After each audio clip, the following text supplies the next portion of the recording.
pour les véhicules qui entrent à Saint-Louis, venant de Dakar, ces véhicules-là, s'ils n'ont rien à faire à Saint-Louis, ils peuvent prendre leur droite juste après la gare routière, emprunter de la digue goudronnée qui les mène vers le rond-point de Khor. Arrivé au niveau du rond-point de Khor, ils tournent à droite pour aller vers Bango, Ngalel, Rosso. Aussi pour les véhicules qui viennent de Rosso aussi, arrivés au niveau du rond-point de Khor, s'ils n'ont pas un besoin pressant à Saint-Louis, ils prennent la digue à partir de Khor qui les mène jusqu'au niveau de la jonction entre la digue et la route nationale. Maintenant, pour les véhicules qui entrent dans la ville de Saint-Louis, plus particulièrement les véhicules qui vont au niveau de la gouvernance pour les besoins du Magal, ces véhicules-là, ils peuvent continuer sur la route nationale jusqu'au niveau du rond-point Médina Bois, à côté de la station Olivia. Arrivés à ce niveau, ils seront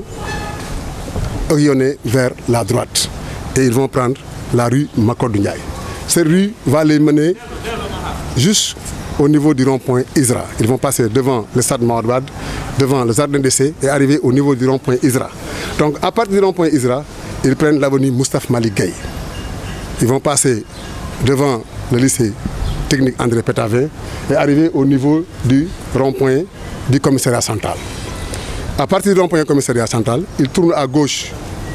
pour continuer vers le jet d'eau. Donc arrivé au niveau du jet d'eau, ils empruntent le pont et descendent. Donc dès qu'ils descendent du pont, ils seront orientés vers la droite. Donc ils vont emprunter le quai Bakar Wali Gueye. Ils vont continuer l'hôtel de la Poste et prendre la rue André Guiabert, qui les mène directement vers le lycée Cheikh Omar Foutiyou Tall, ex-Fédère. Arrivés là-bas, ils vont prendre leur droite, ils vont être aiguillonnés vers la droite. Donc ils vont emprunter le quai Masseck Ndiaye, qui les mène directement à hauteur du pont Ousmane Seck Ndiaye. Donc dès qu'ils franchissent le pont, arrivés au niveau du rond-point qui fait face à l'Estadium Joseph Gaye, ils tournent à gauche pour prendre l'avenue Serigne Mourtada Mbacké. Ils passent dans le marché de Ndartout jusqu'au niveau du rond-point Monument aux Morts. Arrivés au niveau du rond-point Monument aux Morts, ils prennent leur gauche pour prendre le pont Moustapha Malik Gueye. Ils descendent du pont, ils prennent la droite pour prendre le boulevard Mar Diop. Après avoir dépassé la Sonatel, dépassé la Sénélec, juste ils passent à gauche pour prendre la rue Durée. Cette rue les mène directement vers le quai Henri Gueye, à hauteur de l'auberge sud. Arrivés là-bas, ils prennent leur gauche,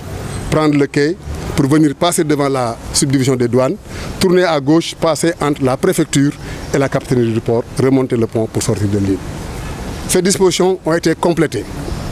par des parkings aménagés et sécurisés tout venant. Le premier parking a été aménagé au niveau du lycée Charles de Gaulle. Le deuxième parking a été aménagé au niveau du marché, derrière le marché Tenjiguet, au niveau de la place Bayal, qu'on appelle communément place d'indépendance. Le troisième parking a été aménagé au niveau de l'estade Ablaye Diagne, entre le commissariat d'arrondissement de Lille et le camp Nord. Rendre plus fluide la circulation. Dans la journée du 4 et la journée du 5, le préfet a pris des arrêtés. Le premier arrêté concerne la circulation des calèches et la circulation des pousse-pousse, comme dit les véhicules à bras. Ces types d'engins, calèches et pousse-pousse, seront interdits de circulation sur l'avenue Charles de Gaulle, depuis le rond-point du commissariat central jusqu'au niveau du jet d'eau. Il les est interdit de circulation sur l'avenue Serigne Mourtada Mbacké, depuis le rond-point qui est en face du stade Joseph Gaye jusqu'au niveau du monument aux morts. La troisième disposition, c'est un arrêté préfectoral aussi qui va interdire la circulation sur le pont Faidherbe. Et cette interdiction de circulation est valable pour les véhicules à partir de midi, sauf pour les véhicules d'intervention et les véhicules d'intervention et de secours et les véhicules des autorités. Donc tous les autres véhicules ne pourront plus accéder sur le pont Faidherbe dans les deux sens à partir de midi. Cette restriction aussi concerne les piétons. Il sera interdit de circulation de piétons sur le pont Faidherbe à partir de 16h30, juste 30 minutes avec la prière. Donc à partir de 16h30, il sera interdit de circulation des piétons sur le pont Faidherbe dans les deux sens. Voici les mesures qui ont été prises. Maintenant, la recommandation, c'est quoi? C'est qu'on va demander aux chauffeurs qui quittent l'intérieur du Sénégal vers Saint-Louis de se conformer aux règles du code de la route. Et surtout en matière de limitation de vitesse. Parce que le problème, c'est la limitation de vitesse. Si un véhicule circule dans les normes réglementaire en matière de vitesse, le chauffeur n'a pas de problème quand il y a un obstacle imprévu sur la chaussée ou bien une défaillance technique de son véhicule. Il a la latitude de faire une bonne manœuvre et de retenir son véhicule utilement. La deuxième recommandation, c'est au niveau des citoyens de la ville de Saint-Louis. On va leur demander de nous excuser et de comprendre parce qu'ils vont voir leurs habitudes un peu modifiées, parce qu'ils vont voir des interdictions de stationnement et de circulation à des heures, à des lieux où d'habitude il y circulait. Ça aussi, il faut qu'ils comprennent que c'est à cause de l'événement, donc vraiment qu'ils nous en excusent d'avance. Pour oto yi nga xam ne dañuy dugg Ndar jóge Dakar suñu egsee passé gare routière su fekkee amuñu soxla biir Ndar dañuy jël digg bi rek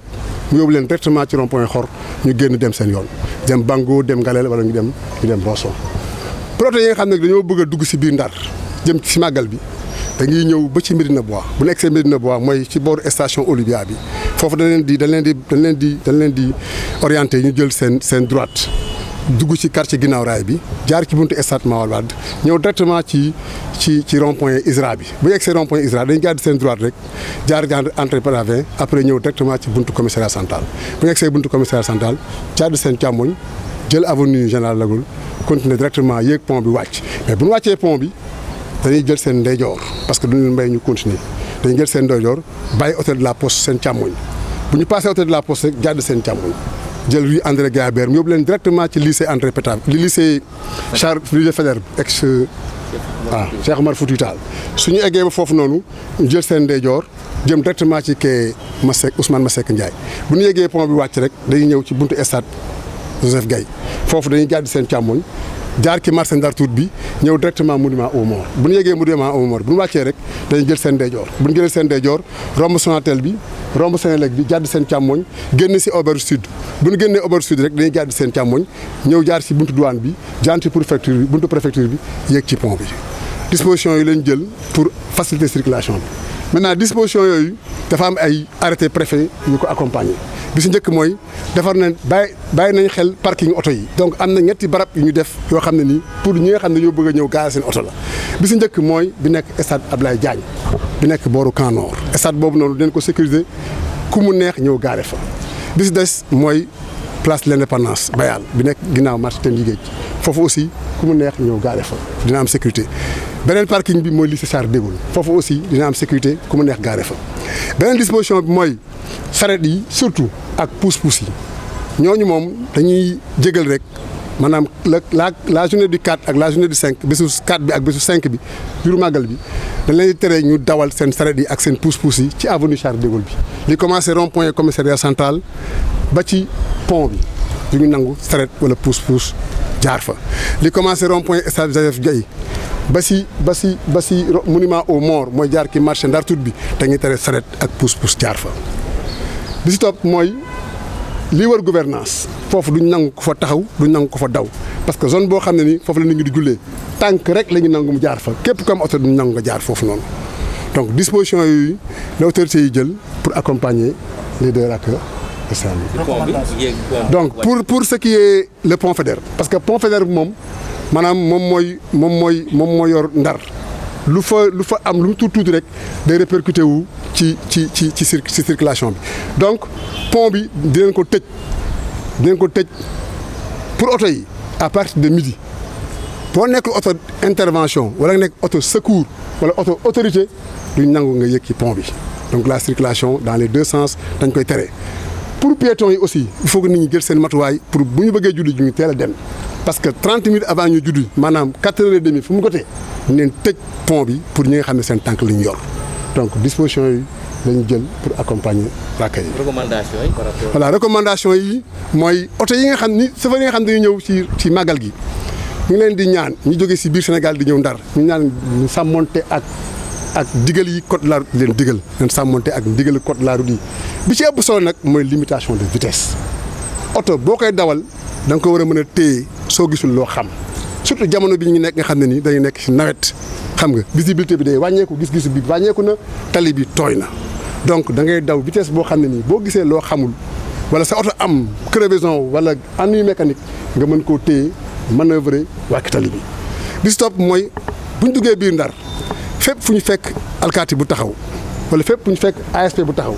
ñu leen di ñaan rek ñu tënku seen recommandation xam ne defar rek moo leen tax a jóg bu la waxee jaaral gauche nga xam ne gauche lañ la war a jaarloo su la waxee bul taxaw fii nga xam ne fii kenn war a fi taxaw. beneen recommandation beneen ñaan bii moom du recommandation dañuy ñaan rek que population Saint-Louis bi ñu jéggal ñu rek xam ne suba moom dina xaw a un peu dina xaw a xat parce que fi ñu daan taxaw d'habitude parfois nga ñëw fa ñu ne doo fi taxaw